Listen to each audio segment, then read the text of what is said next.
Is it supposed to be like this? Hi everyone, this is the Screening Lady, and this is our support group in accepting the fact that the kid from Love Actually is now 30 years old. No, we're not gonna. Please wear a shirt.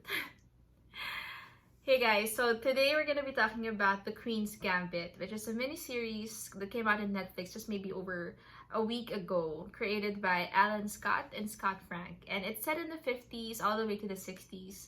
And I think it's a really beautiful miniseries. I mean, the production design in itself is very beautiful. We have the cars, the dresses, the floral wallpapers, death by wallpaper from ceiling to floor.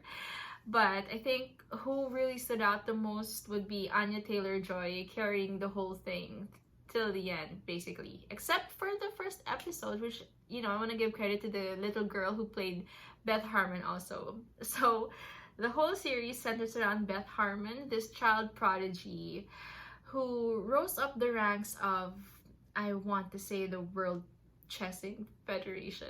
I know I'm butchering it, please correct me in the comments, but it's this whole Grand Chess Masters, that's it, Grandmasters. So basically it's a world of men, and some woman called Beth Harmon was able to conquer them all, beating them one by one. And so naturally she's this gifted chess player, so she would also have demons that she has to, face every day, as most geniuses do. And in this case, it's her addiction to it started with tranquilizers, I would say, the green pills that she was given back when she went to this orphanage as a young girl. But she also progressed to alcohol and drugs and all that as she grew up. So the whole series starts out with the effects of these addictions, actually. And as you go through the series, you understand that it was really more of a bad decision that night. But at the start of the series, she comes out very late to defeat a very, very important opponent, the best Russian player there is. And so it kind of sets the tone and the mood and the expectations of who the character was going to be. So after that, we go back to the beginning, and it's, it happens chronologically, starting with the orphanage days and how Beth Harmon was able to discover chess from the orphanage's janitor, Mr. Scheibel. Very beautiful mind-ish in a way.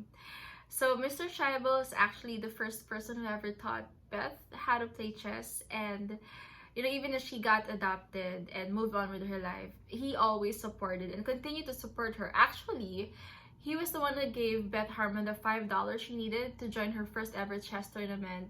And since then, of course, she killed it, by the way. But after that, everything just happened for her, and she never got to repay Mr. Scheibel, which I think totally sucked. She did get to repay him after his death, and as a character, we never really see Beth Harmon be very emotional. But after going to his wake and then visiting the basement where they used to play and see all these clippings Mr. Scheibel had of her, I think it's from like old magazines or newspapers, because that's how you keep track of people in that time. You cut up these pieces of newspapers. She broke down, and it was a scene that made me teary-eyed as well, because that I think it was the father-daughter relationship that was really good for her, but never was technically. So also, speaking of relationships, throughout the 7-8 episode series, we see her go through different relationships as well. She makes them, breaks them, sustains and sabotages them. But I think the relationship that we see the most go up and down would be the one with herself. I think Anya Taylor-Joy's performance really brought out the intention of the writers when they wanted to show how, some genius like this, you can't have your strengths without your weaknesses, and they go hand in hand. And as a viewer, we want her to see, or actually as a viewer, we are seeing the good side of this. We know that she's great, we know that she has the potential to beat everyone here, but Beth Harmon is a character when she looks at herself in the mirror, and she actually does a lot. When she looks at herself in the mirror, she hates herself. And I think coming from, as an adopted, yeah, I'm gonna say it anyway, as an adopted daughter too, you kind of want to make sure that you validate yourself throughout your life. So I totally get where she's coming from. I don't hate myself to that extent, but you see where the character gets these drives from.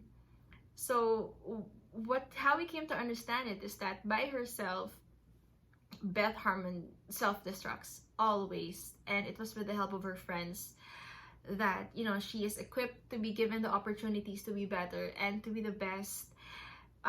There was this Jolene, her best friend from the orphanage, and came back later. She's played by Moses Ingram, I think, who is a scene stealer whenever she's there on screen with Anya Taylor-Joy. She was a pretty good character, and of course, the adoptive mom as well. I think it was a really good relationship that they have. They both accepted the fact that, I think it was managerial, transactional, but there was real love for them. However way you want to define what love is for Beth Harmon. But apart from that, I also want to give a shout out to Harry Melling, who is completely in a different direction now than who he was as Dudley Dursley. I saw his face in the trailer and I was like, for a second, hey, that's Dudley. So I've seen him already in where was it? Like it was Golden Compass before that, and that's Dudley. Good for him, and good for Thomas Brody Sangster also. We get it. You're a man. Thanks for making us feel old. So I want to say that the Queen's Gambit really surprised me in a lot of ways. First of all, I've never seen chess this intense, this good. I want to talk about the blockings for a sec, because I feel like Anya Taylor-Joy spent a lot of time practicing her moves, moving the chess pieces across the board. Her hands were so graceful and polished, and mine aren't, obviously, but like every time she moves it, I feel like she was making love to the chess board. And the close-ups also, of course, every time they do that to her face, her eyes just hypnotize everyone, all of the viewers here. But apart from that, I want to give a shout out to the other, the male actors who were given the close-ups and had to move these little muscles to show that they were in complete despair, losing to this woman. Because not only because she was a woman, but she was actually really, really good. And the whole close-up in itself, I think whenever you make a video or a film, the close-up is there to give the intention of heightening what you want the audiences to feel. So if there's this really, really beautiful lady, you want to do a close-up to showcase that she is beautiful. If someone is breaking down, it's a close-up of her eyes, her tears and all that. But here in Queen's Gambit, you need the close-up because you want to set the audiences in the same arena as this, I would say, competitive sport. You're not given a whole field, or a whole ice field for that matter. What do you call it in hockey? Anyway, your arena is, I think, just that table in front, and so you see the intense competition that you have also, and I think that's really cool. Apart from that, I also want to highlight real quick the editing and the scoring. As someone who doesn't know how to play chess at all, I know the rules. That meme with the Queen Mother walking in this checkered floor, I get that. I know that's funny.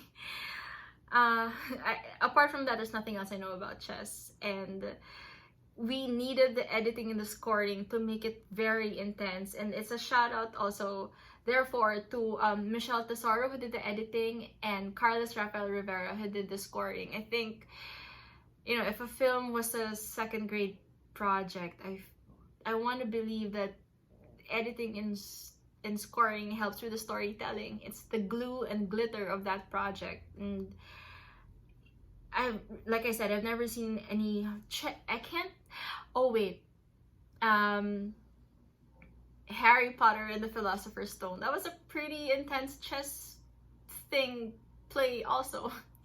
there's a couple more things that the Queen's Gambit surprised me with, and this time, while we do know that it was based on a novel written by Walter Tevis, originally published in 1983, everything here isn't real. It's all fiction. Beth Harmon is not a real woman who bested all these men, but I do want to say that there really are women.